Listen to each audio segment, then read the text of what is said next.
Hello, and welcome to our third and final panel session of the conference. Today, as you see, we're going to be talking about the experience of students who are also veterans coming home. One of our panelists, John Mann, was at the previous panel session, second panel session, where he began a dialogue with David Harris and some of the other panelists about the experience of a Vietnam vet, he is, coming back to not just stateside, but in this case to Ball State, but sort of the general experience, whether it involved posters or spinning or what have you, the general experience of veterans feeling like they were not honored for their service in that war. And this panel is an attempt to bring together veterans of various eras in U.S. military history, from Vietnam to the present, so that we can get some kind of a sense from the people who served and then became students and attempted to reintegrate into civilian life, what their distinctive experience was. We cannot expect that people who are on Ball State's campus today would know who was a veteran.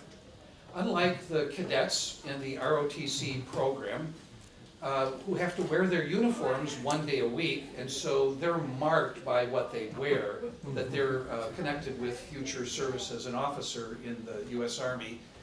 The veterans that we have with us today, when they came back to campus, nobody but them knew that they were veterans. And perhaps the Veterans Benefits Officer who works in the financial aid office and who sponsors or helps the vets access their new GI Bill benefits. But the rest of us would be oblivious. I've been a professor at Ball State for 23 years, and I usually ask my students on the first day of class to fill out a one-page questionnaire, and that question always involved asking them, what would distinguish you from any other person walking around Ball State, just so that I could get something that was unique to them. And invariably, if somebody had served, they would say something, in which case I would always approach them and ask if they'd like to come in during office hours just to talk, just to get to know each other, because I know how isolating the experience can be from having been in a structured military environment and coming back to the relatively less structured environment of civilian life, and then going into a differently structured environment of the academic routine. So when you're looking at your programs, there are two women's names, Michelle Lavoie and Laura Andrews, who were originally part of this panel, and then 3 days ago had to beg off for differing reasons. Laura's husband is deploying tomorrow morning, and they needed to report to Plainfield, Indiana today with their kids to say goodbye in a ceremony tonight, and then that's that for 15 months. So Laura, obviously, herself a veteran, wasn't able to keep her commitment. Michelle runs her own businesses at a daycare, and the person that she had lined up to sort of replace her at the child care center in Yorktown couldn't do it, and she didn't have a backup, so she's continuing to serve in a different capacity. Amazingly, we were able, in the last 2.5 days, to find two individuals who could replace them on such short notice. And although we now have an all-male panel, it wasn't by design. We really did want to acknowledge the fact that women have long served in the military and continue to do so.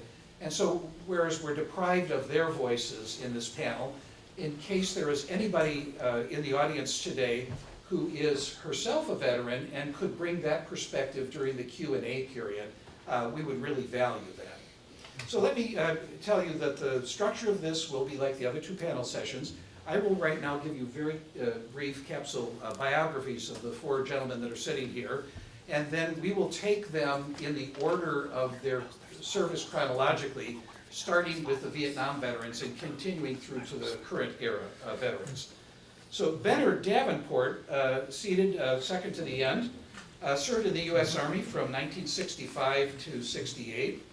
So that was during the initial year of President Johnson's escalation of U.S. involvement in South Vietnam and inserting troops in an unambiguous combat role, whereas before they had been advisors who could shoot back if they were shot at, basically.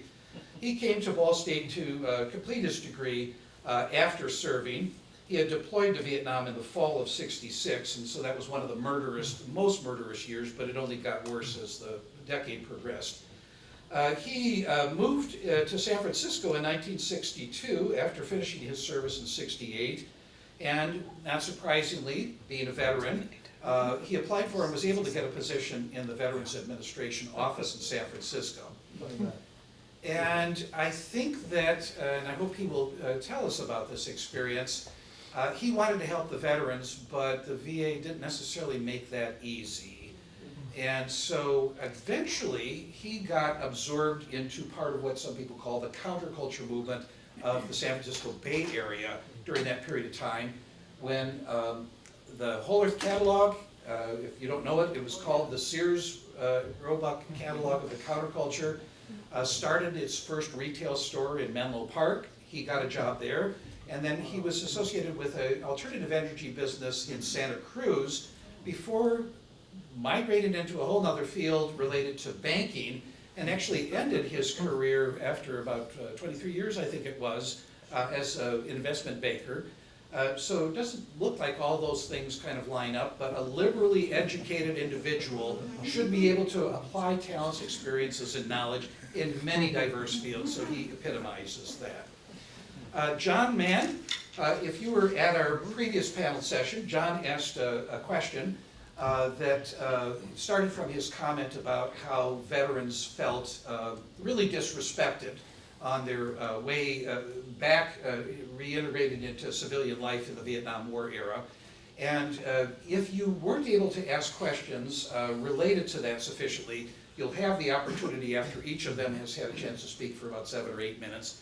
And John may be able to elucidate a little bit more on his experiences. If you were at that previous session, you heard him say that he served with the Big Red One, otherwise known as the 1st Infantry Division, which curiously enough, in 1965, was the first U.S. division of the U.S. Army to be sent into Vietnam, and it was also the first division to be pulled back out in 1970 when Nixon began his Vietnamization campaign to replace American soldiers with South Vietnamese ones, and so there'll probably be commentary about that as well. He mentioned, and I hope that he goes into a little bit more detail here, that having grown up in Centerville, Indiana, on the National Road, not too far from here, one of his best buddies was killed in Vietnam, and John dropped out of Ball State and enlisted, and went into Vietnam right after the year after the Tet Offensive. And actually, in his experiences, he will tell you that he was also in Cambodia, which most people in those days couldn't find on a map. If the news reports didn't have a map of Cambodia, nobody knew where the hell it was. They could barely find Vietnam on a map. And we had millions of people serving there during the decade we were in that conflict. So he came back and found this disrespect. We did a full-scale oral history interview with John, which you can Google. You'll be able to stream. The whole thing is fully transcribed on the University Library's digital media repository as part of the 1st Infantry Division Oral History Project in 2008. And memorably in that context, he said, when our fathers came back from World War II, if they told an employer they were a veteran, they got hired. When we came back from Nam and told people we were a veteran, they refused to hire us. So he finished his BA in business administration and started his own business so he could hire himself, because he wasn't going to discriminate. And today, his business of Muncie Tool and Manufacturing Company is doing quite well. And John prefers to hire veterans and also people that have been incarcerated and have a record that makes it very difficult with the check the box if you've ever served time. So he's reaching out in his own way to veterans, and you can ask him some more questions about that if you will. Seated on the end, Troy Lenhart is one of the people who joined us in the last 48 hours. He served with the U.S. Navy in 1987 to 93. His duty station was San Diego. He was involved and actually was deployed during Operation Desert Storm, the first Gulf War, as sometimes people refer to it. And if I remember correctly from our brief phone conversation, Troy was involved as a helicopter pilot? Not a pilot. Not a pilot. I was a helicopter crewman, so I was more of a plane captain, meaning I would work on I worked on small ships, destroyers and frigates. And you can tell us more about that when you get your chance to talk anti-submarine warfare. When he came back, he got involved, well, he enrolled as a senior social work major. He is now a senior, and he's married, has 2 daughters and a son he can tell you about.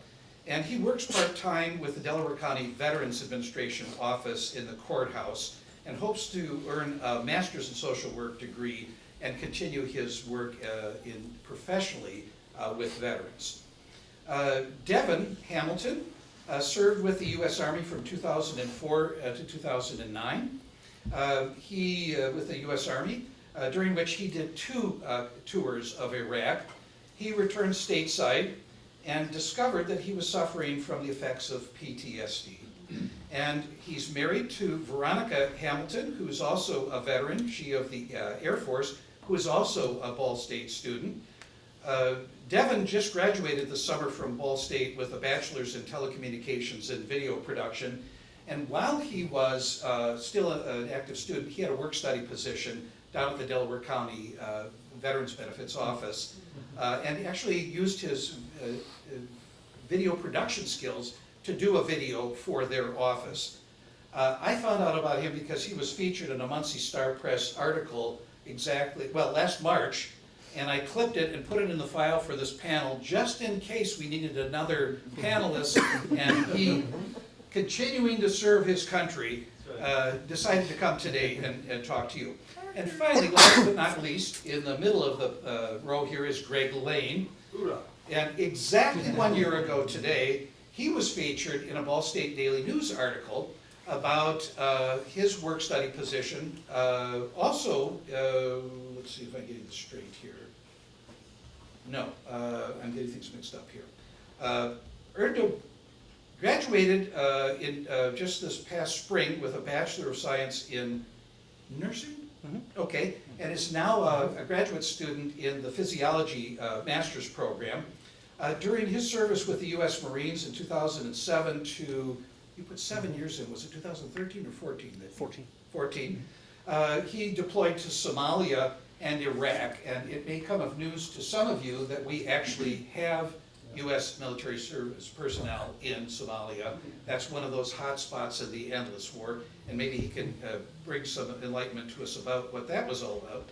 In 2017, he became president of Ball State's Student Veterans Organization and helped that organization grow from 9 students to 40 active members just during his first term of office. His idea, which is brilliant, and I hope the organization continues it with whomever is in charge now, was to pair the ROTC cadets on campus with veterans who could serve as their mentors to help them anticipate what life will be like for them when they come back, and also what they have to look forward to as they move from campus into active duty setting. So would you please join me in a round of applause for our panelists.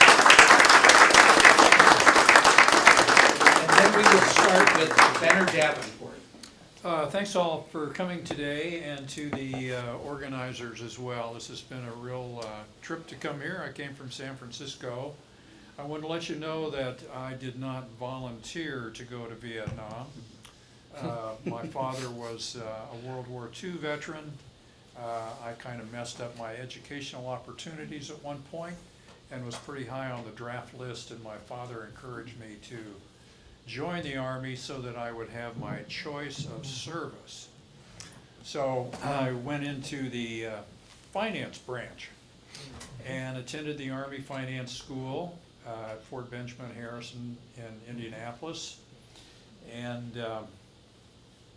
when I graduated from that school, along with a dozen or 2 other people, we all had orders to go to places other than Vietnam.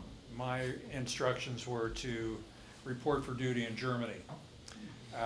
When we were sitting on the buses in front of the finance school, the commanding officer came running out the front door and stood in front of the buses and said, "Stop those buses! You guys aren't going anywhere." So he got on board and we all got off orders to take leave for 1 week, at which point we would receive, while we were at home, orders for further instructions. So I ended up at Fort Benning, Georgia, and we were then told that we were going to redeploy to a restricted area. And in 1966, we weren't real sure what that was. After we formed a finance unit there, which is 32 enlisted people and 2 officers.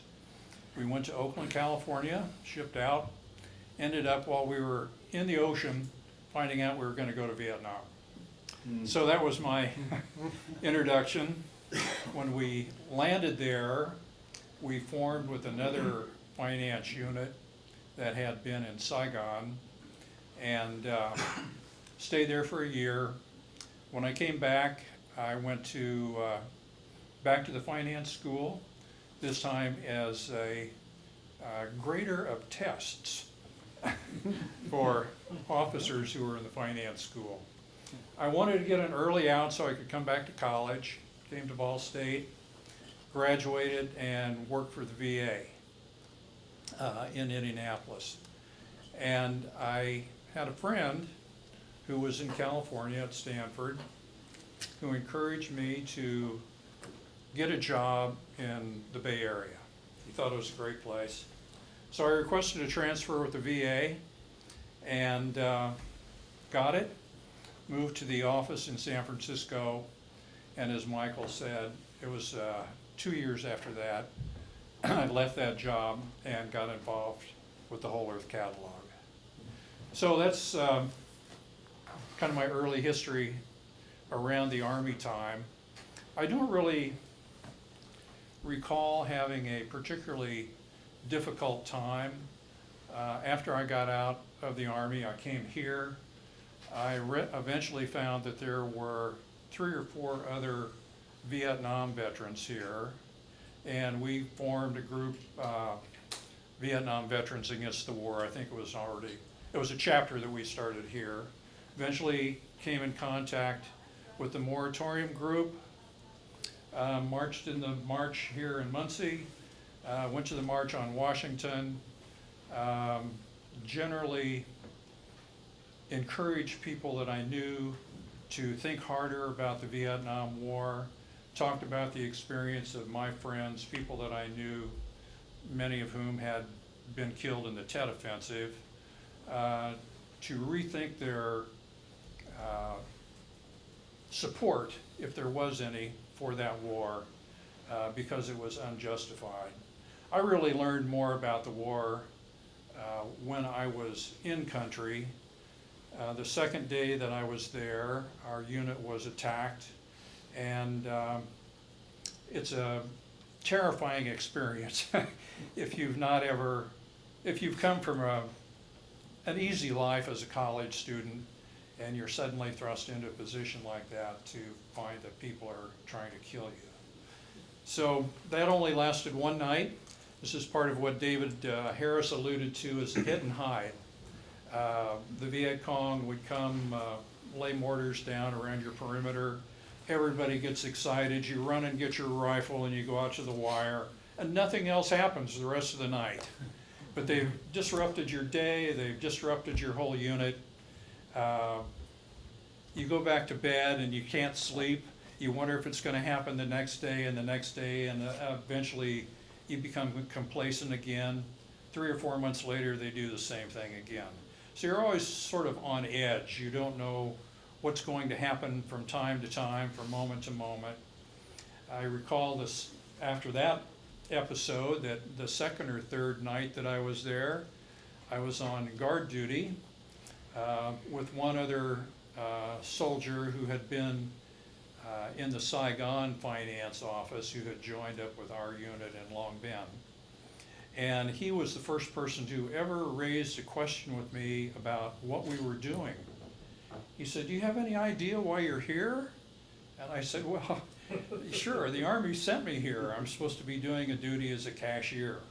And he says, well, I mean, a greater purpose than that. Why do you think that the United States is involved in this war?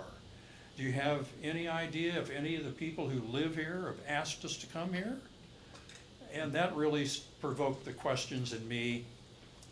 As time went by, I met other people in the Army who'd been there longer than I had, who raised similar questions. You start to get letters from home. The buildup of troops in Vietnam was getting larger and larger, and more people were concerned about what was going to happen to their sons and daughters. So you begin very slowly to accumulate and acquire knowledge about the lie, as David Harris said, of what the war was about. So it was really pretty easy when you come back to school and you find other people of a like mind to join them and try and encourage other people to think about what the government is doing, what our country's involvement is there, what's happening to the people who live in that country as a result of our involvement there, something that they didn't really ask for, that was really placed upon them by people that they didn't know. So I don't have any horror stories to tell you about my return. I will say that for a number of years, I would never volunteer the information that I was a Vietnam vet.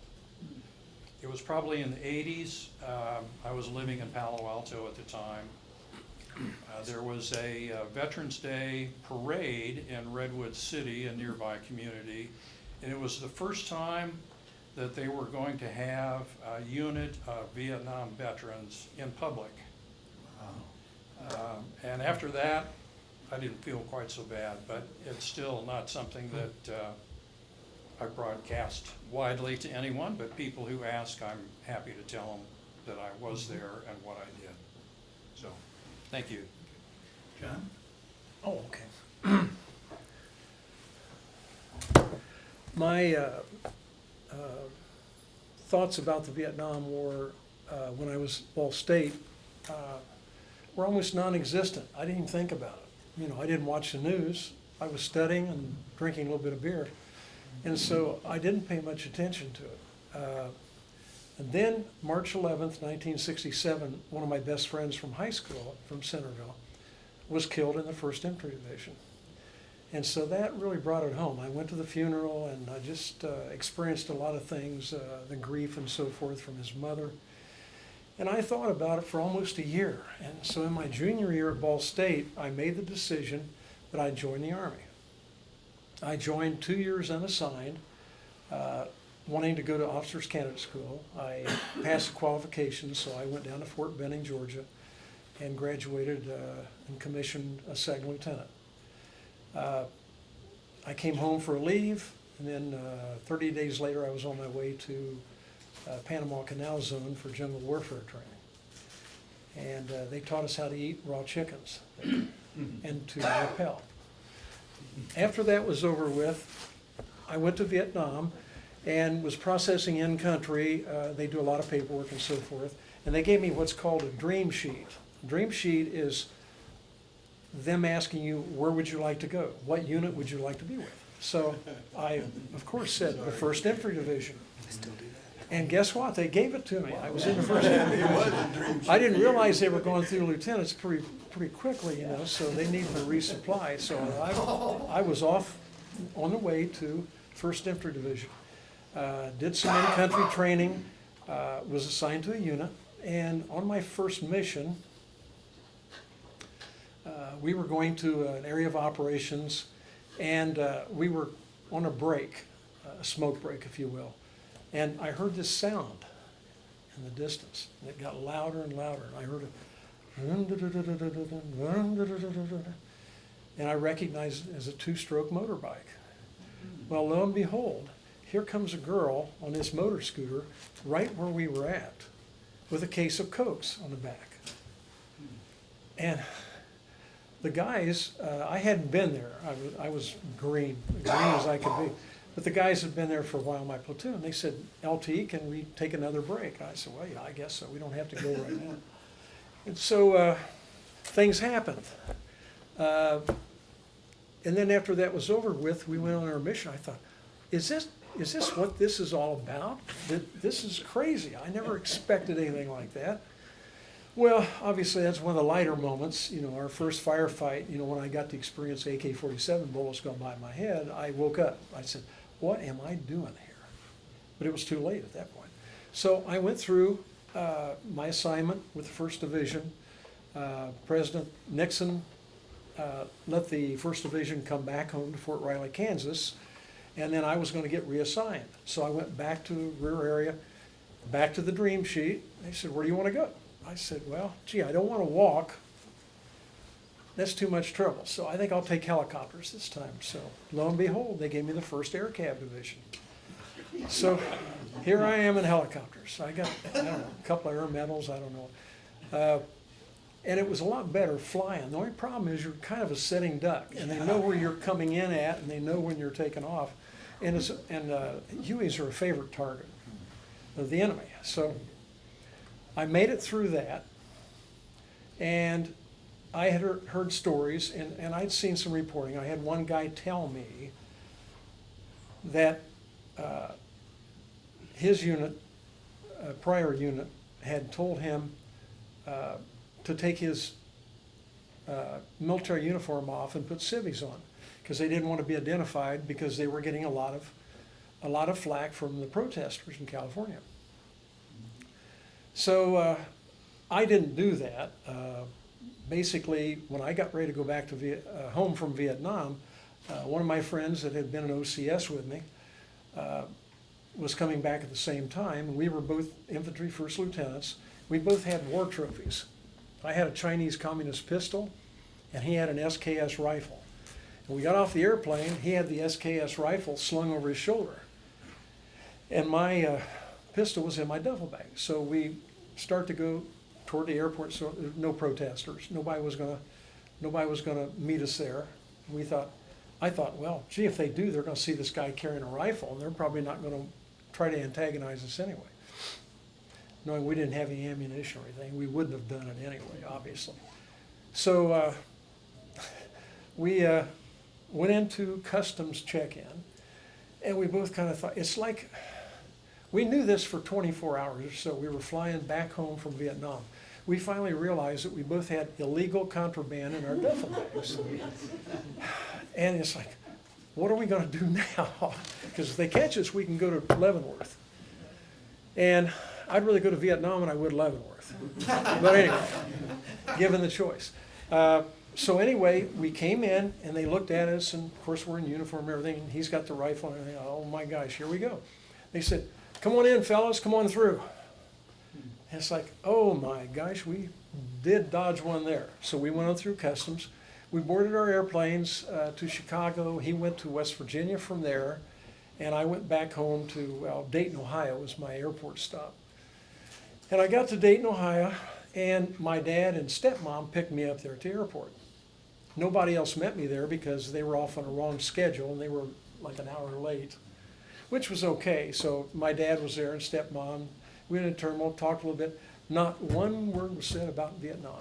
Not one word was said about, how'd you like it over there, son? Was the weather hot? Yeah, it was hot. None of those questions came forth.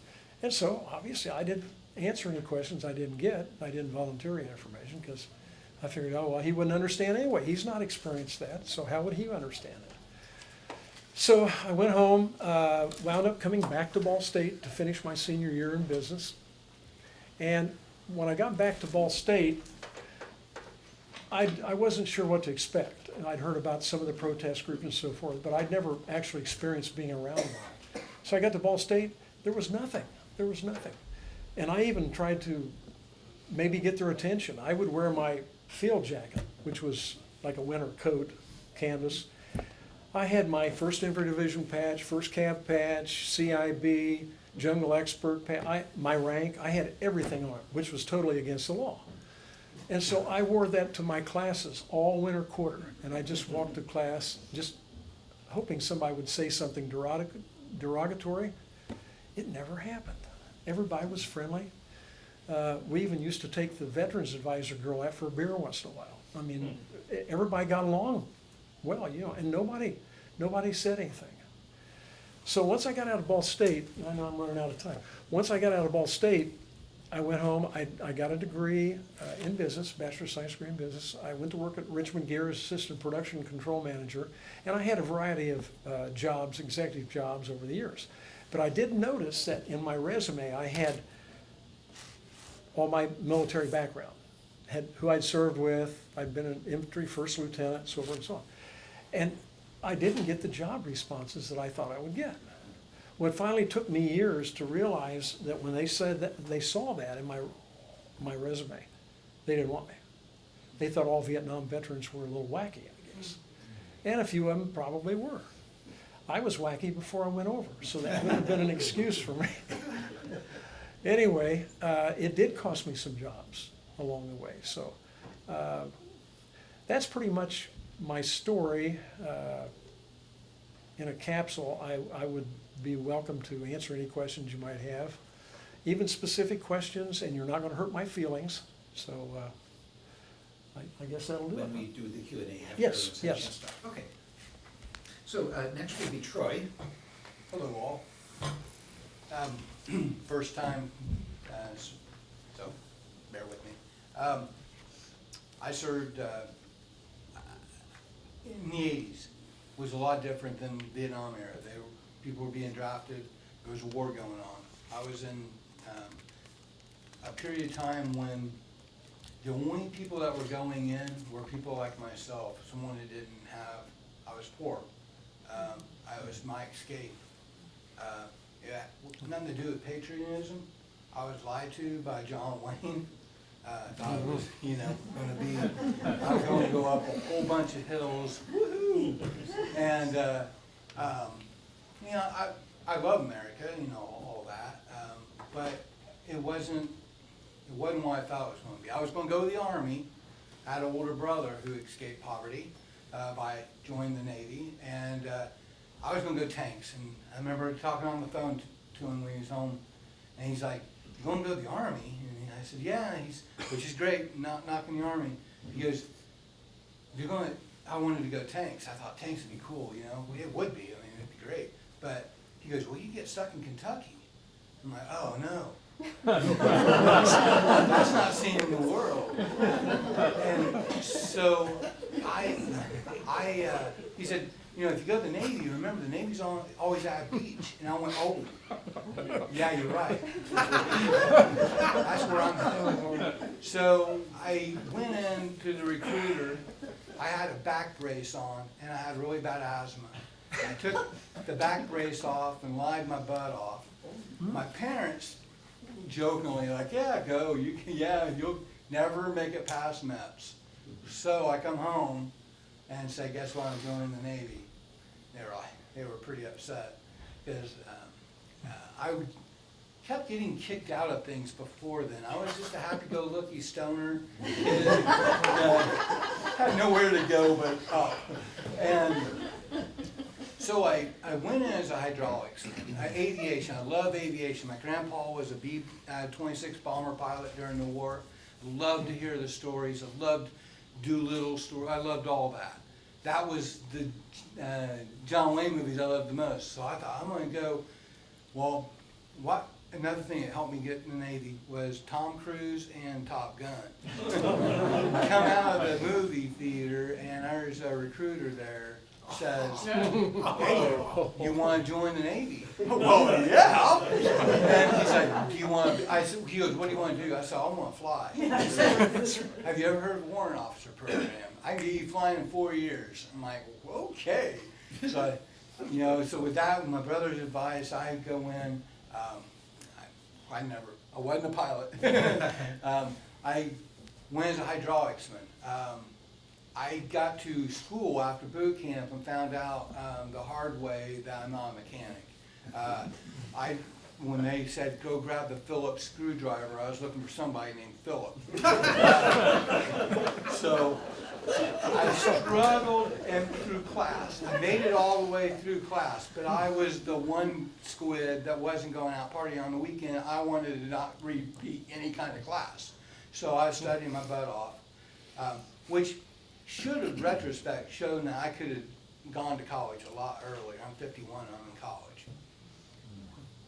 So I make it through school, I get to San Diego, and I'm like, oh God, I don't want to be a mechanic.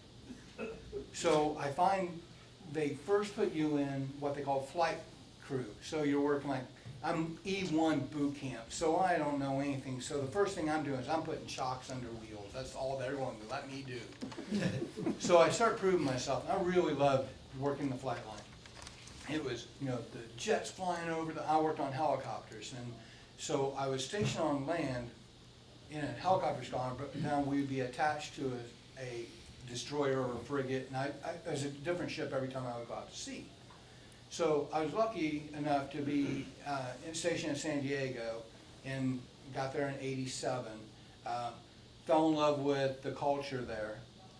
Fell in love with the Grateful Dead. I would, instead of going home on leave, I'd call them, you know, hey Mom, I'm taking leave. Oh, when you coming home? Well, they're at Deer Creek, and so I'll see you for 2 days if you come to the tent, kind of thing. Which, so, I did do that. One of the things that affected me the most in the military is I went to Desert Storm, but as a frigate, we were anti-submarine warfare. Did you guys hear of any submarine attacks? No. So we just did figure eights in the Persian Gulf, and I saw everything fly over. My issue, I have PTSD. One of the problems, something I didn't know I was escaping when I joined, was a mental health issue. I am what they call diagnosed with, it's hard to say because it's hard to admit, even with all those years of therapy, but I'm schizoaffective, which means I have audio, visual, and sometimes itchy. I get bugs. I didn't have that when I joined, in the sense that I was seeing or hearing anything. It takes a little bit longer in life that happens for a male in their late 20s, early to late 20s. I lost a good friend to a helicopter accident, backed into a tail rotor blade. So that was bad. But with schizoaffectiveness, I still see him today. I still see that day. I still see when my children I have two daughters and a trans son. And they're kids. Sometimes kids can be kids and we'll get some triggers going, and I'll see bloody footsteps, like the day that Tom died, when everybody was trying to save Tom, and everybody stepping in all that blood. I still see that. I don't like horror films when there's a lot of things, you know. So when I got out of the Navy, this Desert Storm, just all that's still going on, but I got out. Oh, well, let me back up. My enlistment was ending right at the beginning of Kuwait was just invaded, and I called Mom and Dad, and they were expecting the phone call when to pick me up at the airport, and I said, well, guess what, I'm re-enlisted. And because my squadron was going, and I wasn't going to let my friends go without me. Sorry. But again, I didn't see anything. I was nice. I didn't get, no one shot at me, which they could have, I guess. You know, I was more worried about getting off the boat because I was getting sick. Because White River canoeing is a lot different than a destroyer. There was a lot of excitement. I loved going out to sea. It was great seeing the dolphins, feeling all around. I've been across the other side of the world, you know. I'm an artist. I would go into port. I would paint and draw. After the first night, first night was drinking, but the second night, I would go and find something cool to paint and draw. I see the culture. I wanted to see the culture. It was too important. So,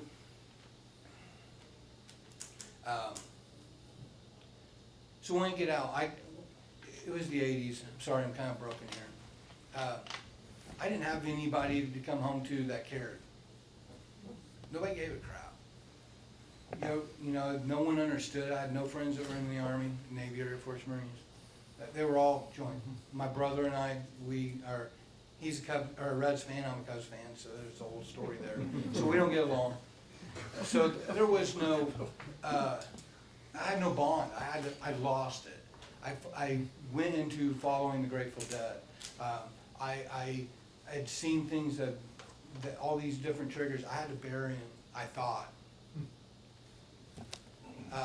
But my PTSD and my mental health and my schizoaffective met 15 years ago. I tried to commit suicide and I shot myself in the chest. Luckily the gun exploded, went into treatment, and now I'm a college student. I have 3 wonderful kids most of the time. My youngest talks about maybe being a vet. She's 13, or a vet. She doesn't know. Animals are people. You know, I would prefer animals. I now work at VA. I'm a social work major. I want to fight for us by day, and then homeless women or something at night, because I don't want to be two-fisted here.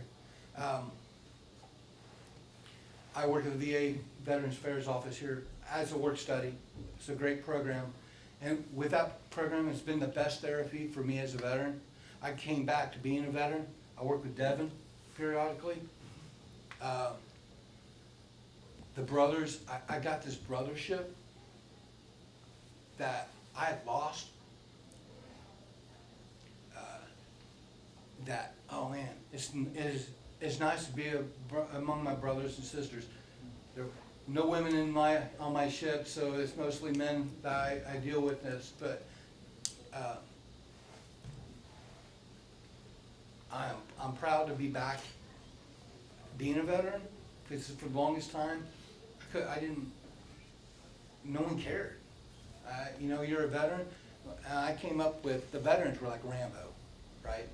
You know, now we're not. Now we're not all crazy. Troy, you just evoked Devin Hamilton's name, somebody that you have been working with at the VA office. So next we're going to hear from Devin and your unique experiences and coming home and reiterating the civilian life. Well, I'm not supposed to be here. More ways than just the fact that my wife should be here, but she has an exam, so lucky her. No, I'm technically not supposed to be here for a lot of reasons, most of which stem from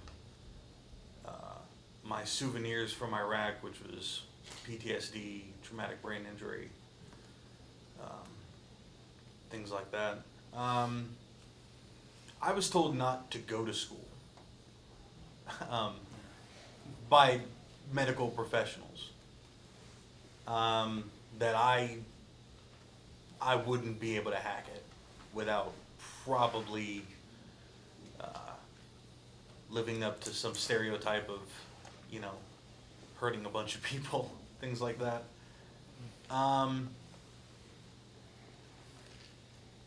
So, yeah, to be sitting here as a graduate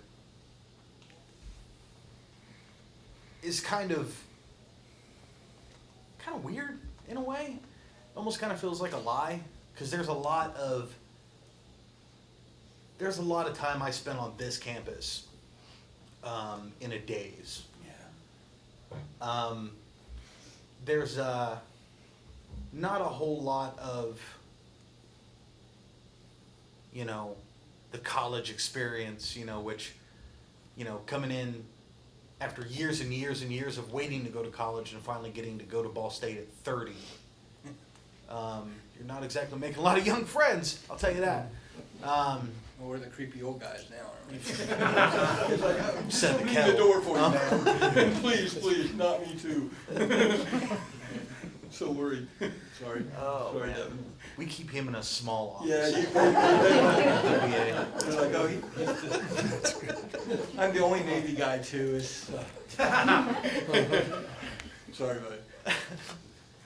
But you know, it was one thing to have like your group mates learn you're 30, because you're already 10 years older than them, you know, and they're, you know, commiserating, you know, about their longboard wheels not working out all that well.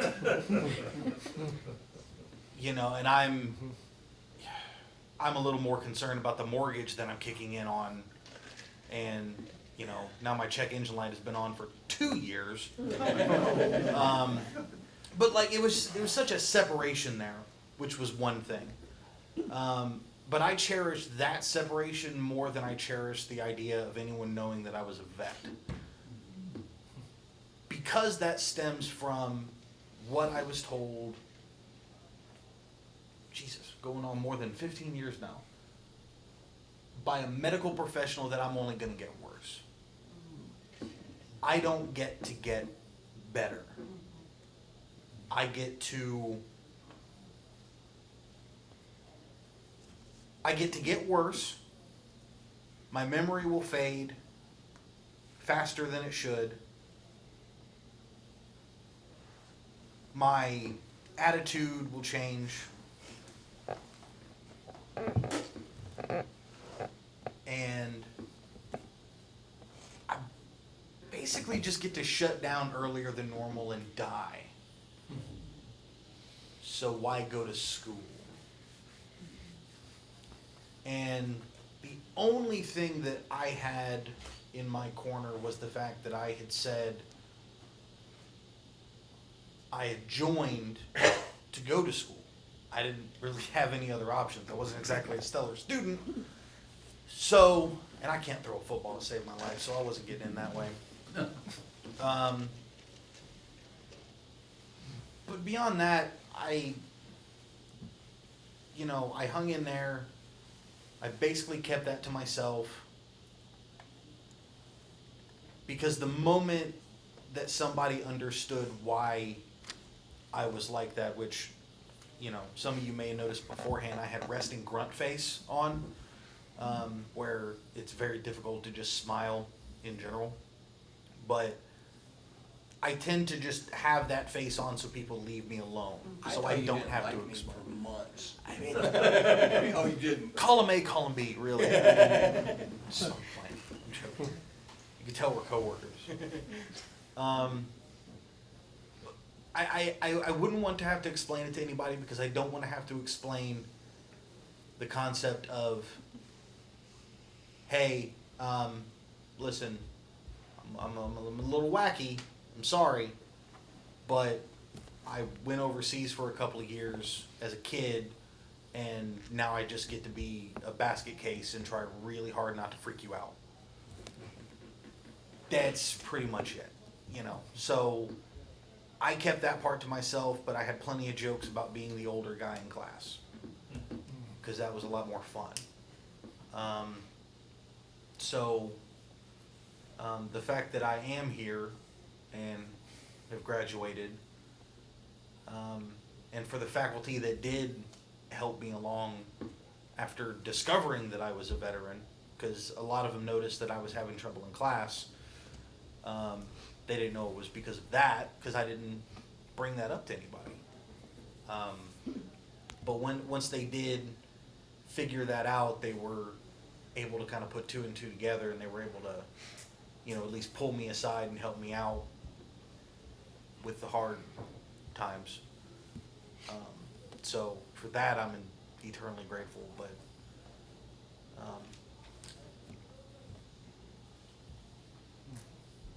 yeah, again, I'm not supposed to be here, so I didn't exactly have anything prepped. So we're gonna move on. We're glad you are here. We're glad you are here. Thank you for sharing with us. And finally, Greg will share his experience, I guess, as the most recent veteran. Yeah. So I feel like my story is a lot different than everybody's. I served in the Marines, which is pretty fun. It was really exciting. I got out of the, I joined as a basic infantryman, just because when you look at a poster and you see Marines on it, you don't see a finance guy or. So I didn't want to do that. And not to be offensive, that's just, you don't see that when you look at posters of Marines. And I wanted to do something. And I scored abnormally well on my ASVAB. I scored the highest in everybody that had taken the test that month. So I got out, I was very good at my PFT. I was a very fit individual. So when I got out of SOI, which is the School of Infantry, I was actually voluntold that I am now going to go to their recon training. So I actually was, which everybody up here knows what voluntold is. It's where you are told you're volunteering. That's what my wife does. So I went to the Marine recon. I was a part of their Special Forces unit for a little while. And I can honestly say I deployed several times to, that's why most people don't hear about Somalia.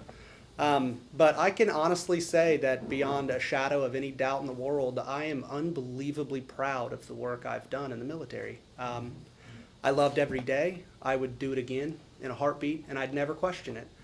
And I didn't come back and hide that I was in the military. I didn't care who knew.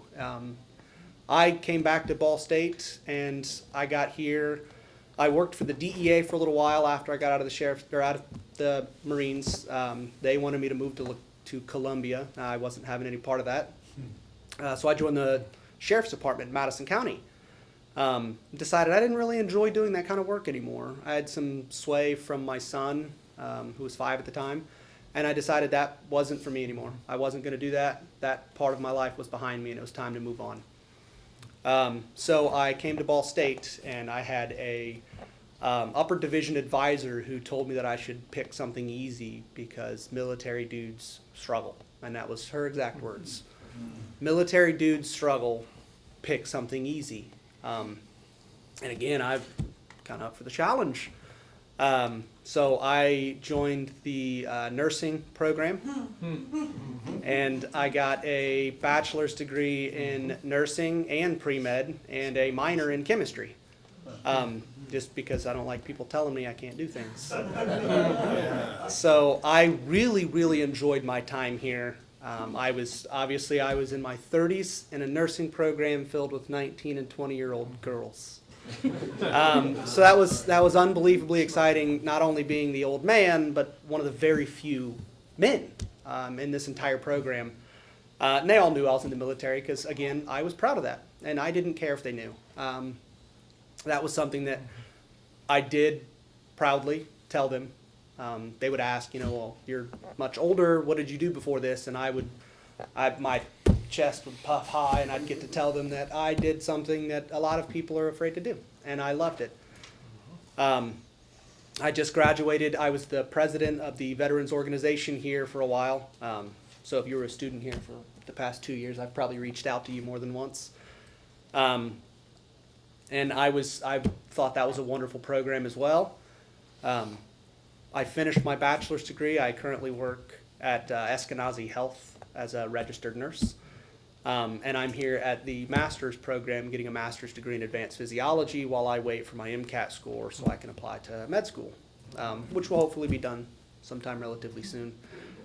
The only issues I ever had coming back is when we came back from deployment, instead of getting off on a tarmac and walking through customs like a lot of other people did, they just shuttled us right through San Diego airport, which was kind of interesting because you get back and you're in full gear. You've got everything on you except for your rifle, which gets locked up in a quad-con, and they mail those back. You don't get to take them with you. But it's really weird. You walk through the airport and you see all these people just staring at you like you're an alien because you're walking through an airport with 235 other guys in your company in full gear with flak jackets on. You've got sea bags. You've got everything, and you're trot through the airport like it's an invasion. So San Diego Airport just sees it all the time. But if you're not from San Diego and not from the area, staff and personnel, they're used to it. But people flying in, they tend to stare at you like, what are you here for? So that was my only thing coming back. And it wasn't negative. It was new. People aren't used to that. And it's frightening when you see 200 plus people in full military uniform walking through anything. I don't care what it is. it's frightening to them. So I completely understood. But still, I embraced it. You smile, you wave. I got back from deployment. I made several of them. And you get back from deployment, and I had to make a personal choice. I could either decide to let what happened to me on deployment impact my day every day, or I could learn from what I did over there and let it impact others. And I made that choice to let what happened to me impact everybody else. So I don't let things that I've done take effect on my day anymore. I used to for a long time. When I was in the DEA and the Sheriff's Department, I let it affect my day. But I stopped doing that. And now I let my experience, my pride that I had of joining affect other people's day. Because it's very hard to see me roam around through campus without smiling, without letting people know that they've got somebody that they can talk to. Whether they're a veteran or not, it doesn't matter. There's always somebody there that they can talk to about just about any problem they have. And I embrace that fact that people are very comfortable around me. So, and I can thank my military service in meeting thousands of random people every 10 to 15 minutes for that service. So that's where I get my stand from. Thank you so much.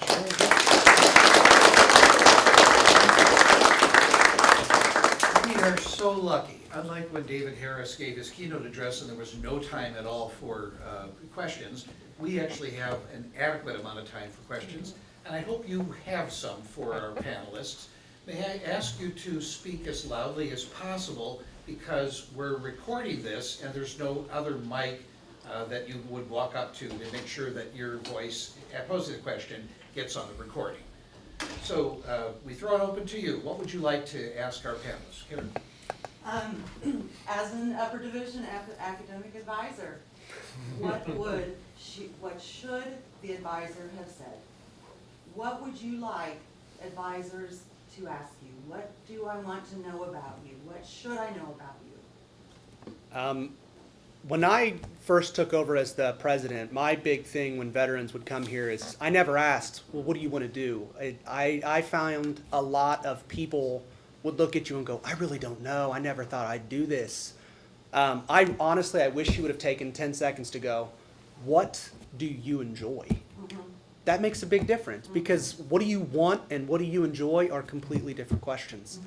Mm-hmm. And somebody asking me, well, what do you want to do? I don't really know. Like, I came to college, I wasn't sure.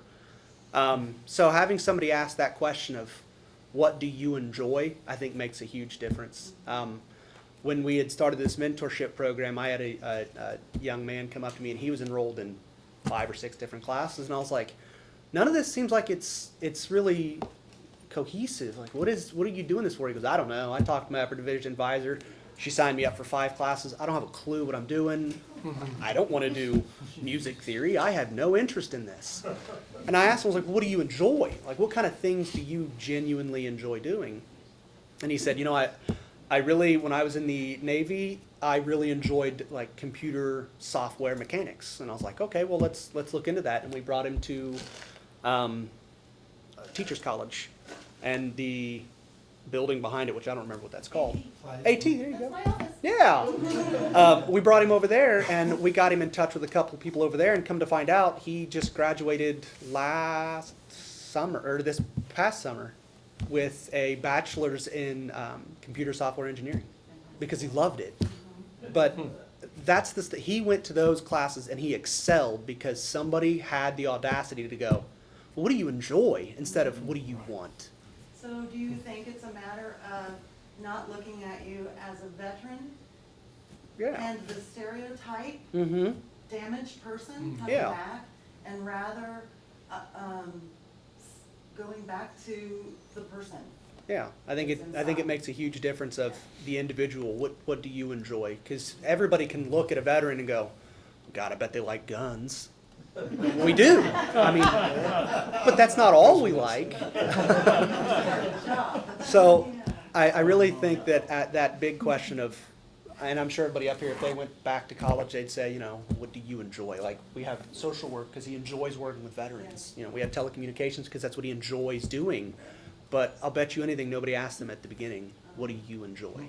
Yeah, and I saddle back on you. That's a great idea. And I think also, I've been in classes with other veterans that I wear a hat. I'm balding, now I'm not. See, I wear a hat. So I wear my ideas on me. So under here is Bernie. So, but I was the only one that was vocal that I was a vet. I find out later on there were some vets I was in class with later on in the class. And it always seemed to know, listening to them before they were a vet and then finding out they were a vet, they were always really in tune on what they wanted. So I think a lot of them, if they knew what they enjoyed, because they know, and we're pretty structured. That's hammered into us so well that if teachers can jump in on that too, I think, you know, where knowing that we usually do pretty good with getting things going, I think. I'd like to ask for you to extend the mentor program to include the not ROTC, but veterans who are active and or not active. Because one of the majors that I advise is construction management. So we're in AT, that little building behind TC, and I know I have several. We actually do. Oh, good, okay. Every semester we send out an email that asks people if they're a junior or a senior, they can become a mentor, and if they're a sophomore or freshman, they are mentees. But we always ask if their interest level, if it's something they'd like to do, what their major is, and what their military service is, so we can pair people that were in the Army that have like-minded interests together. So if you have a junior or a senior that's in telecommunications, and we've got a freshman that's also in the Army, freshly out, also starting in telecommunications, you pair them up. Because it makes sense to. People that enjoy the same thing and have the same past experiences really have a wonderful opportunity to help each other grow, and you don't feel isolated while you're at school anymore. When I was a senior getting ready to graduate, I was paired with, she wasn't in the Marines, but she was in the Navy, and she had just started the nursing program. And I got paired up with her, and I think it was one of the best things to happen, because I got to prepare her for, you know, these are what your exams are going to look like, this is how school's going to be structured for you.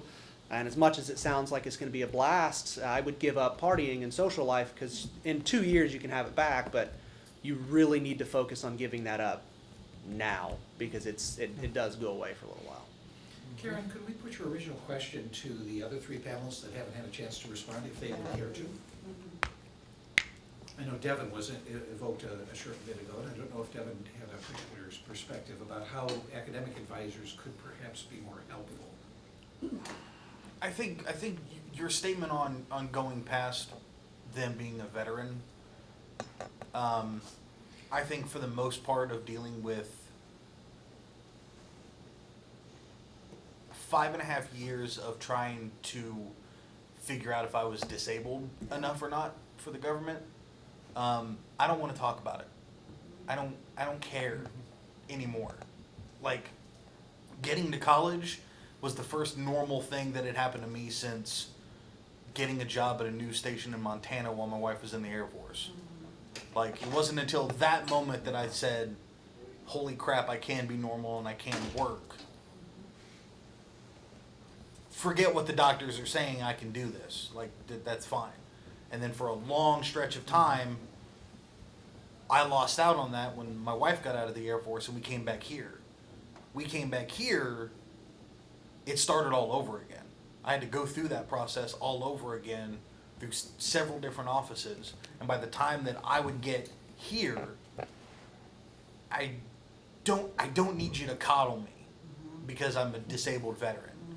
I need you to treat me like a student and get to the bottom of, well, what have you been waiting to do for 15 years?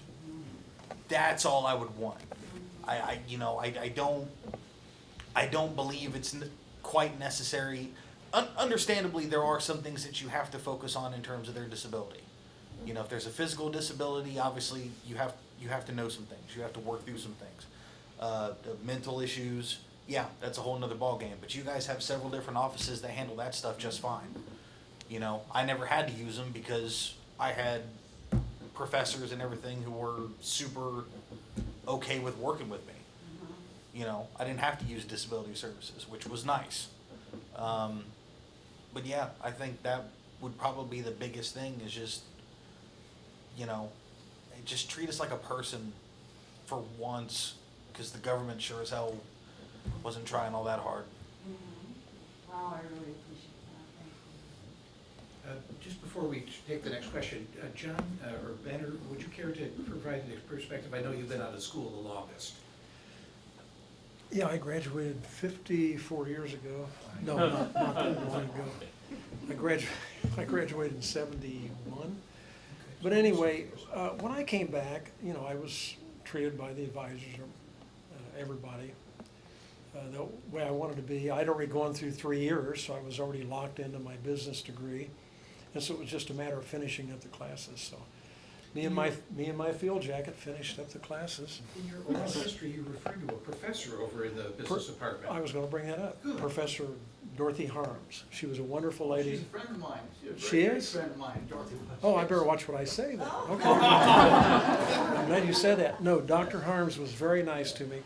She realized I was a veteran. I think it's the field jacket I'd wear into the class for all the stuff. And so I'd go into her class, and she always greeted me with a smile. Even if I came in late, she'd pass out a test, and she'd give me my test and just smile, and I thought, this is really a nice lady, you know. So I'd take my test, and half the time I didn't know what I was talking about in the test. But I did the best I could, you know, and I get the test back, A minus, A. I got good grades. And I finally figured out what the connection was. She had been a major in World War II. And she connected with me, and I connected with her, and she was a wonderful lady, and really helped me get through my finance class. Did you meet a friend with her? No, I didn't, no. No. John, was there a verbal exchange where you came to know that of her, that she was in the war? I can't remember how I found that out, but it was sometime after, I think, that class. And I just couldn't understand how I was doing so well because, you know, half the time I was sitting with a jug drinking a beer or something like that instead of studying. But did you make it known to her that you were? Well, I had an Army field jacket on and had all my stuff on it. The Army Navy surplus stores, that's Yeah. what she Well, that's talked true, about. but the way I carried myself, she knew I was military. There was no doubt about it. I did not get my jacket in an Army surplus store. Anna, did you have anything to add? I don't think I had an academic advisor when I came back here. We just passed it to you. I came back as a junior. I was a business major, and there was a time when corporations sort of fell out of favor, and I wasn't enjoying my classwork, so I talked to some of my friends who were younger than I was, but also happened to be in college at the same time, and decided to become a history major. So I have a BS in history. I like to read. There you go. There was a question from the audience. Yes, please. I have two questions. Well, John, this could be a quick answer, okay? Mhm. You talked earlier about you coming home. Have you ever associated with Korean veterans? Not very much. I go, almost every year I go to an event up in Kokomo, Indiana, at the Howard County Airport called the Vietnam Veterans Reunion. And I think they sometimes get 20, 30,000 people there over the course of a week from all over the country. You know, Ron Richardson. And there's a lot of camaraderie there. I mean, you know, we were in it together. So yeah, we talk sometimes. I talked to a couple Korean War veterans when I went up there last time. I bought a book from Sammy Davis, who's from Mooresville. He was a Medal of Honor recipient. I've written a couple of books, and I'm sure it's going to be very good. And yeah, you see them, they're wearing their hats, Korean War veteran, and so you just talk to them. Very few World War II veterans. You, Did you say you had two questions? yeah, I have two questions. This is the same question. Did Korean War veterans also have trouble reintegrating Well, I really don't know, because it was That's just, what I'm yeah. saying. A question for everybody. Yeah, I was born in 46, Oh, so, I'm sorry. no, that's okay. I was born in 1946, so Yeah, that would have been before me, of course, but, it's for everybody. yeah, I don't know how that, When you came home and you up to the dock, what are your feelings about the ability of the government to help you? It seems to me that when you get dropped off the dock, it's like five. And my question is there something, if you could change something in the system, what would you see as a better idea than just dropping me at the gate with well, a third of my I think what they should have done was, back in Vietnam, we should have spent some time in the rear area reorientating what was going on in the United States, what life we're going back to, make us transition back to that life rather than just taking a 24-hour trip on an airplane and dumping us back in it. And they didn't offer to do anything, but that's an idea that they should have done. Now, I don't know if they do anything like that today or not. Probably not. World War II, World War II veterans, about 3 weeks or a month to reacclimate before they Now, go home. yeah, nowadays they've got a program called TAPS, which is a transition kind of a class, and it's mandatory. You have to take it. It's about a 2-week long class, but they don't teach you about what you're getting into, and they don't tell you what kind of world you're being dropped off into, because you're used to, years and years of constant camaraderie. You live and die and breathe with these people, and they don't tell you that when you get out, it's really lonely. A lot of times it's really lonely, and they don't tell you that. And their primary focus is, well, okay, we get that you're alone, but can you build a resume? We get that you're home and your own thoughts every night for hours on end, and you don't know what to do with things, but can you apply to a job? And you stay sober.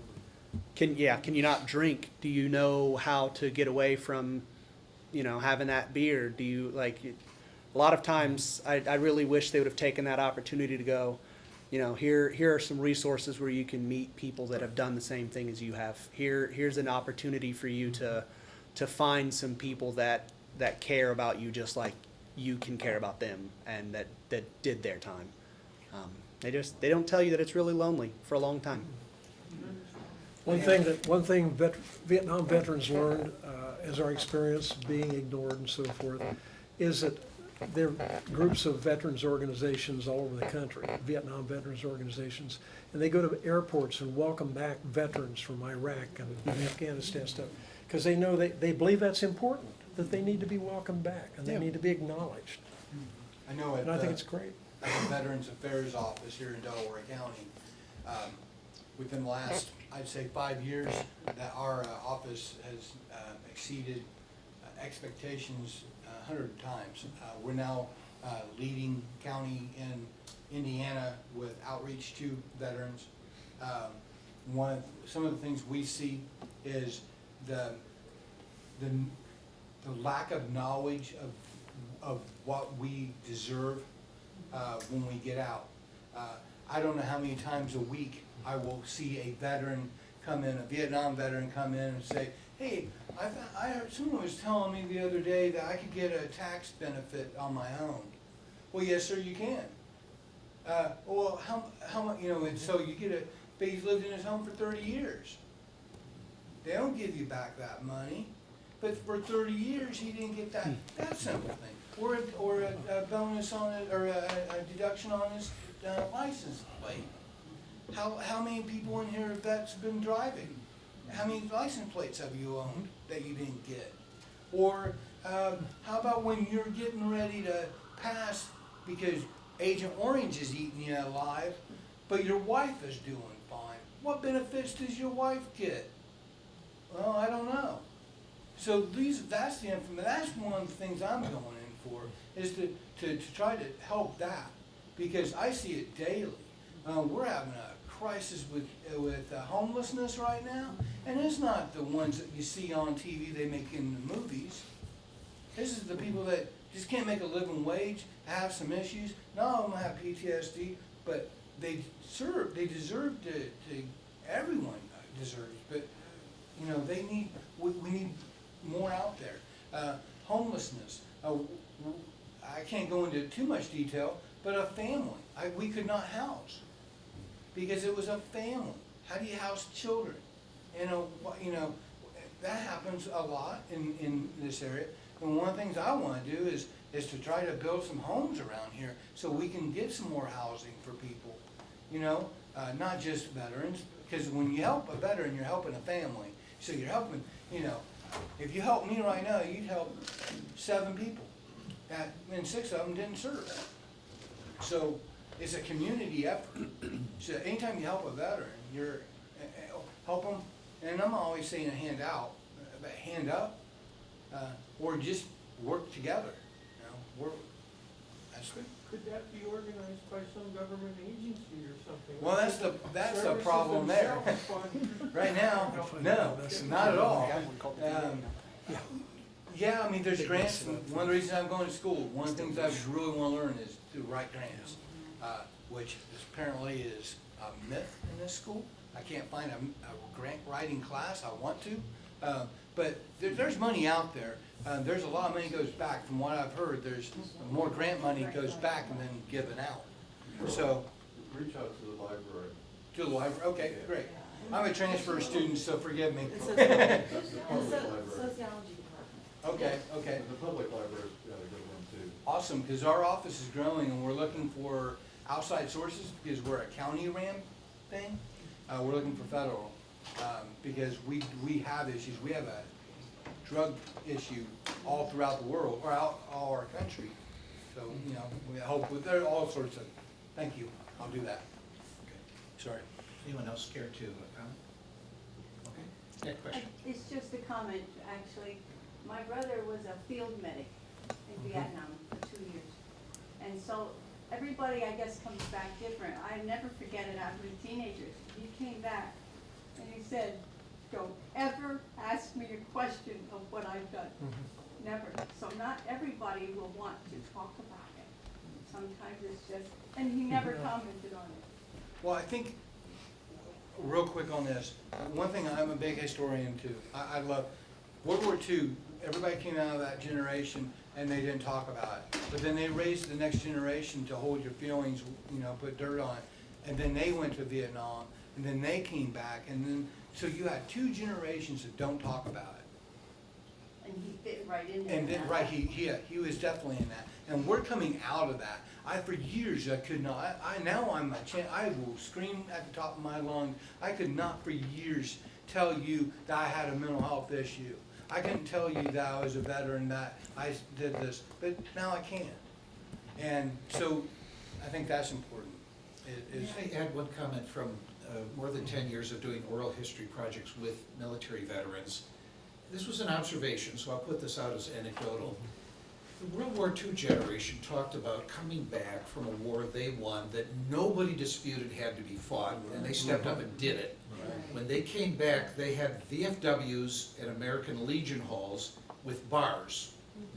And so it's not like they didn't talk to anyone. Their battle buddies were in those institutions, and they were doing group therapy together informally.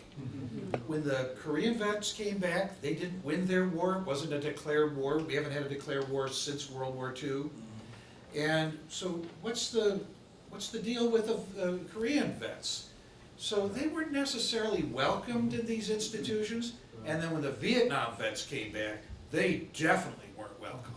And in fact, that generation gap really applied. And I think, as David Harris made the point in the last panel session, sometimes there was blame between the warriors of World War II and the warriors of Vietnam. So what I'm wondering is, if you look at the proliferation of grassroots veterans organizations, they spring up from the Vietnam era because they had to build their own institutions from scratch. They weren't pre-existing in every little town with the VFW and American Legion. And some of them drifted into drug use and alcoholism because there wasn't a really good place to engage in this kind of informal therapy with one another. Incredibly isolating. So I throw that out as anecdotal evidence coming from oral histories that we've done. Other questions or comments for our panelists? Sam? Comment. I have a very good friend that was in Vietnam, and he was a machine gunner up on the river fighting North Vietnamese regulars. He was literally in hell. Came back with 2 Purple Hearts, got off this plane, and he said, the biggest shock to me was, life's just normal here. They don't even know there's a war going on, it seems. He said it took him months to get over that. He said he was so in shock. Here I am in this hell trying to survive. I get off this plane and nobody gives it. Yeah. 3 million people cycled through the Vietnam War, and everybody in this country knew a neighbor or had a family member that was involved in that war. The wars we fight today is being fought by a tiny minority of people that do multiple deployments. Unlike Vietnam, if you re-up, that was your choice. But today, especially those people that were in the Guard that get activated and get sent back again and again, it's a very different experience. And Did you hear a comment? they don't get benefits, like, you have to serve 180 days consecutive, so when they go out to serve, they can go to war, you do 179 days, you don't get treated like a true veteran like I do, we all do. So they can go multiple times to war and not be treated as a veteran. So that's a little trick they're using. Like, Other questions or comments for our panelists? Mary? I'm a clinical psychologist, and I have some expertise in treating post-traumatic stress disorder and traumatic brain injury. But my experience has been that veterans do not want to come in for help, that there's a real stigma about admitting that there's a problem. And so that's just a huge thing right there, and often it's the wife who finally convinces her partner to come for help. And there's so much help that can be had. I just feel, I would love to be treating a lot of veterans, but I can't get them to come my way. So I'd like to know what can be done or what should be done to reduce the stigma of getting help. I know I fell for the stigma. I've been in therapy for 15 years, ever since the day I pulled the trigger is what I call it. But it took going into it. I knew something was wrong for me in the early 90s when I went to a VSO in Madison County and was told, I'm walking in here, get the fuck out of your office, you're not wounded. Excuse my French. So later on, it all hit the fan for me. You're right, there is a stigma. Even right now, I'm ashamed of being me. I have a disease, I can't help it. It really is a superpower. It truly is. I can see my keys glow, you can't. So, my wife calls them Waldorf and Astoria, the 2 guys from Muppet Show. But I think to draw them in is to try to eliminate some of that stigma, but it's really hard because it's in everything we see. Like in movies and stuff, they glorify the Rambo, the macho kind of thing. And I know in my office, you know, I'm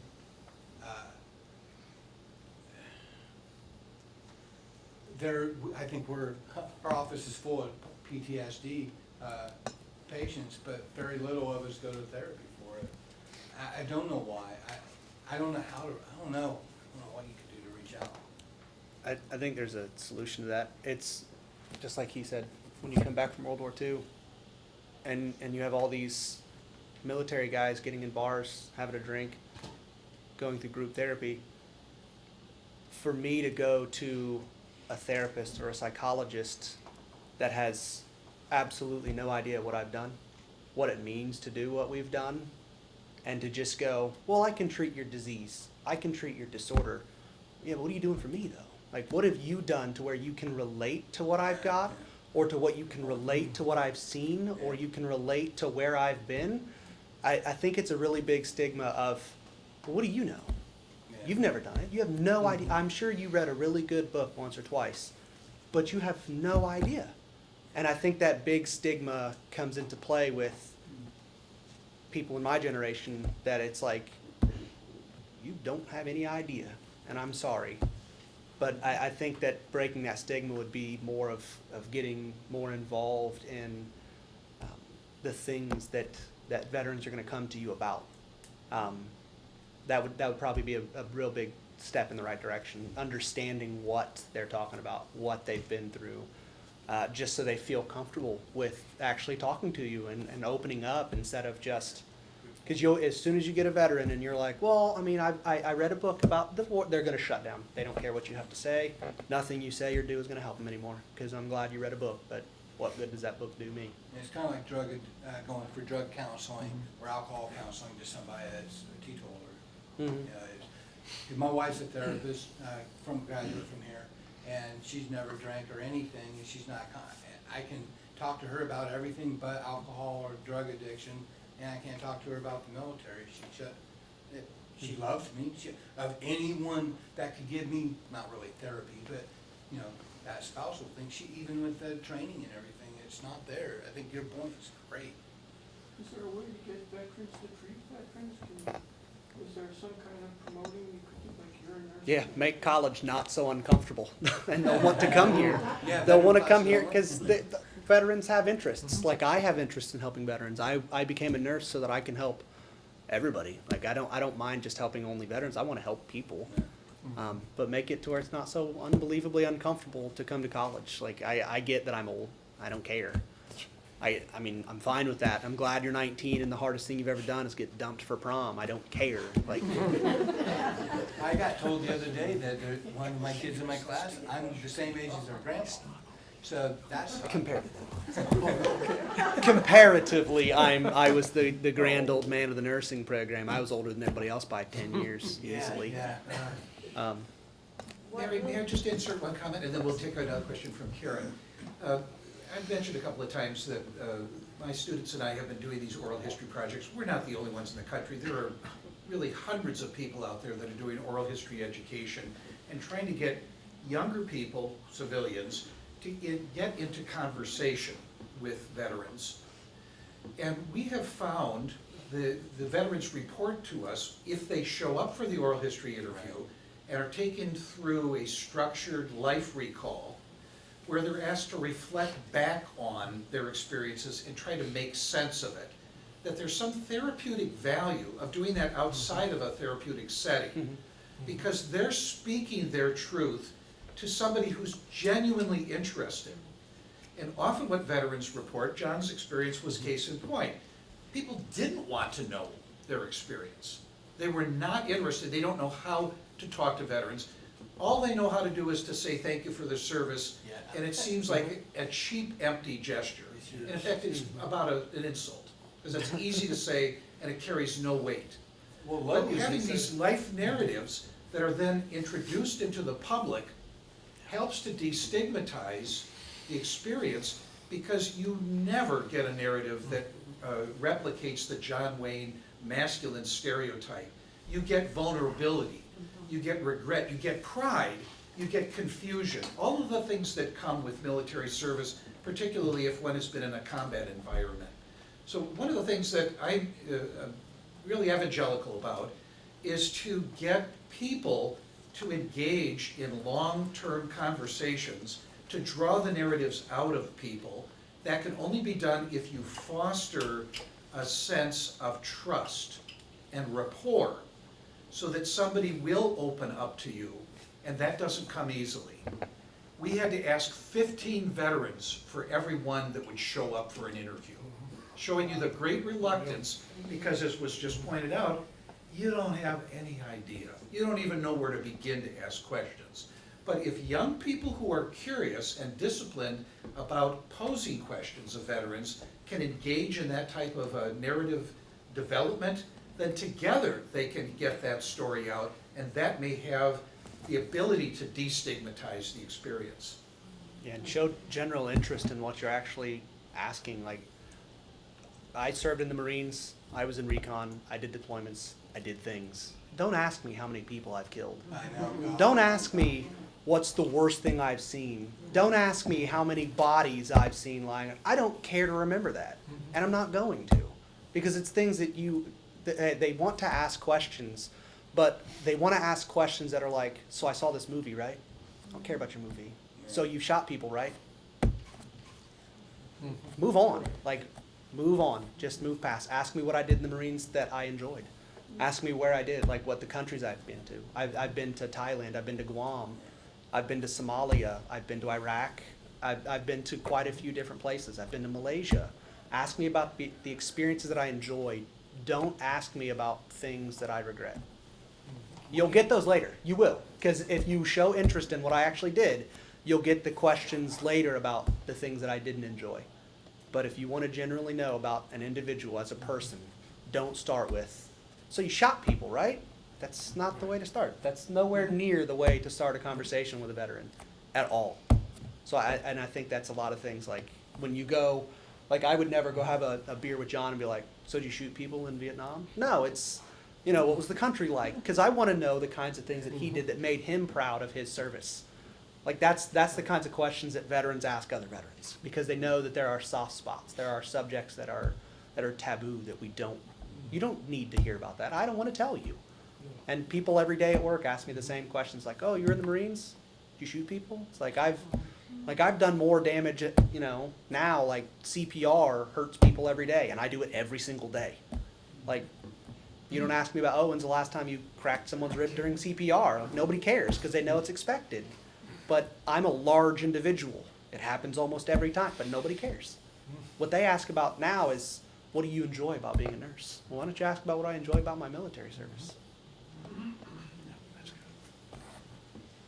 LOC.gov, Library of Congress, has a Veterans Oral History Project website with a list of questions that can generate a conversation between veterans and those who may not be veterans, or they are, doesn't matter. And one of the evocative questions was sense memory. I usually ask Vietnam vets, what did Vietnam smell like when you got off the plane? And that question opens up a whole panoply of feelings that are connected to everything but smell oftentimes. So you have to learn how to pose questions. I like that question. How hot? Question. Lou. I have something to Shit, diesel. Michael was saying that Oh, it does. the phrase, thank you for your service, was kind of a cheap way of acknowledging the serviceman who was returned from combat, but not a real expression of concern or interest. So I was always bothered by that myself, very bothered. And one day I went for a doctor's appointment, and there was a civilian receptionist at the desk. And when she found out I was a veteran, she said, thank you for your service. And I snapped. I thought, I've had enough. I'm going to bring this lady up short. And I did, really hard. And she said, well, let me explain to you. The reason I said that is because my brother was killed in Afghanistan. So it's very difficult to decide when people say things, where they're coming from, what they mean, what it's worth. So I learned a big lesson that day. Yeah, good point. How did you handle that? I apologize. It's very humbling. I was a Very vulnerable. Michael, I have one comment on that too. Please, Jerry. Thank you for your service really drives me sometimes, because it does seem very superficial. But anymore, because of where I am and what I'm doing, when people say that, I say, well, if you really want to thank me, work for peace. And the looks you get. Some people just go on, but a lot of people are like, it just stops them. I know for myself, I thought, hey, that was okay, it was nice. I wasn't around when I first got out, and gave a crap. And then, with the 9/11 after that, it's kind of changed everything. But then, I was at Lowe's, And I was buying something, and I kind of looked at, I was picking up, and I looked on the screen, it said, don't forget to thank them for their service. Because at Lowe's, they give a 10% discount, so they bring up your screen. And it says, don't, you know, because they know I'm a veteran. And I'm like, oh, you know what? Screw this. That's when I'm like, and so the woman didn't, and it just happened to be a woman, not because she was a woman, but she didn't thank me. And I said, hey, don't forget to thank me for my service. And she goes, oh, yeah, thank you. I'm like, for your service. You're humbly welcome. And then, you know, but after that, that's when it started kind of bugging me a little bit. But my wife, she's jealous. Because no one ever thanks her for working at YOC as a counselor, you know. I'm like, well, you know, should have jumped in. Another question coming from there, yes, Bill. One of the things I would like to encourage the vets to do is us in the helping profession need the partnership. I was lucky and partnered with someone early on. And if it was a combat vet and they didn't want to talk to me, they didn't want my help, here, call this guy. Here's a card. When you're ready, come back and see me and I'll do what I can. That partnership lasted for over 40 years. And I'm sad he's not here because he would have added some fuel to this. And no, I'm not with that, but my dad was. I got PTSD from him. He was a combat vet. He had combat fatigue, as did his generation.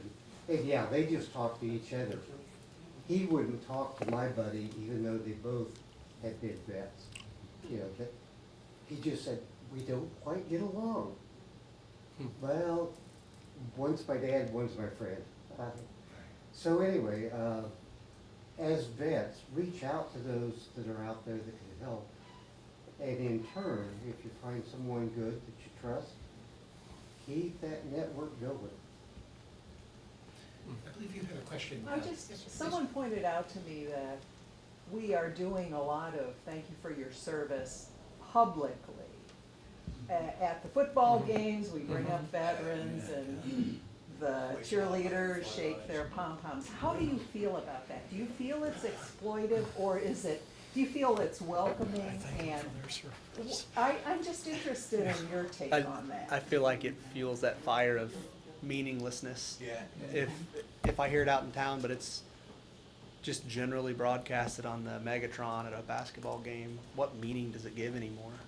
That's my take on it. Then what can we do? How I can we know, say because it? I always stand up so happy that I get a chance to, I'm crying in my heart, you know. Yeah. I Well, really mean What do we say? What Well, do we do? let me comment. I think, you know, people say that to me a lot once they know I'm a veteran, especially when I'm wearing that field jacket. I don't wear that anymore. But anyway, I think they've got a good heart. A lot of them are young people. They know a little bit about what's going on now. They know about that war a long time ago that the veterans were not well received, and I think they probably mean it. And I always thank them for thanking me for my service. So yeah, I take it that way. I mean, I think a lot of times, to your point, it's kind of just a phrase. You know, they get stuck in the phrase. Thank you for your Take it service. off that Megatron. Be sincere. Same thing. I mean, you can say it. I say thanks to every veteran I see wearing a hat. And I don't need to broadcast that I was a veteran, but I still thank them for everything they've done. And it's a little different than saying, thanks for your service, when you see a hat, to say, hey, thanks for everything you've done. Because they're not only at their military service, and they know that. So I think it makes a big difference if you take it off of a big Megatron and stop, broadcasting to the entire country for, 1% of the U.S.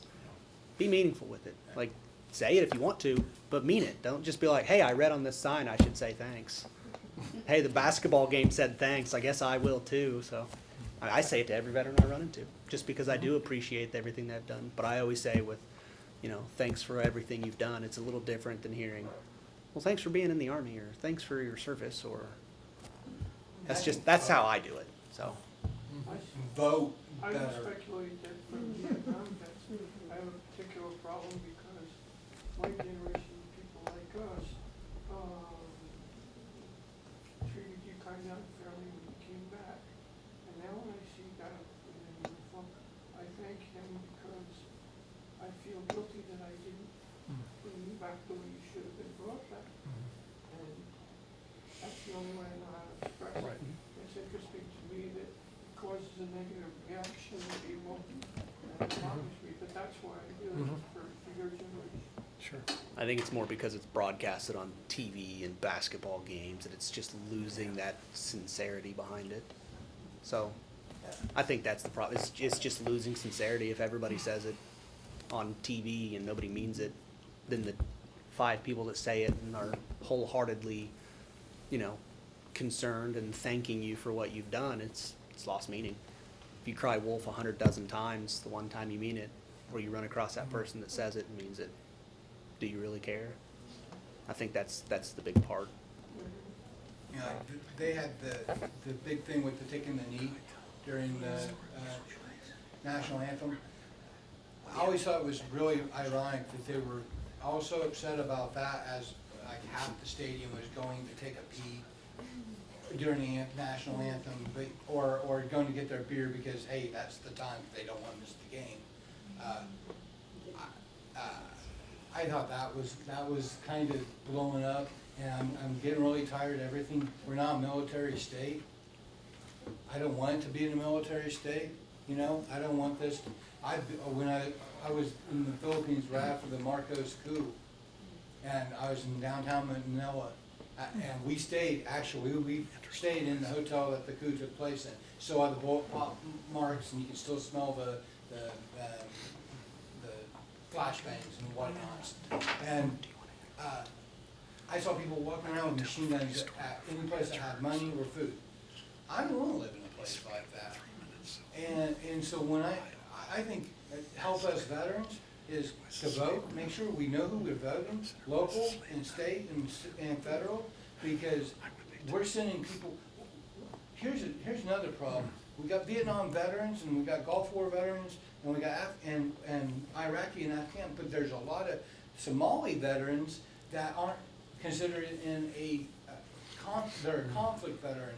They're looked at differently through the Veterans Affairs Office than a Vietnam War veteran. So if like Agent Orange happened in Vietnam, so they can get treatment for that. But if you go to Somali or someplace like that, he can get treatment and other things, but to be linked to a bigger case, like they're still fighting the Iraq, the Gulf War syndrome.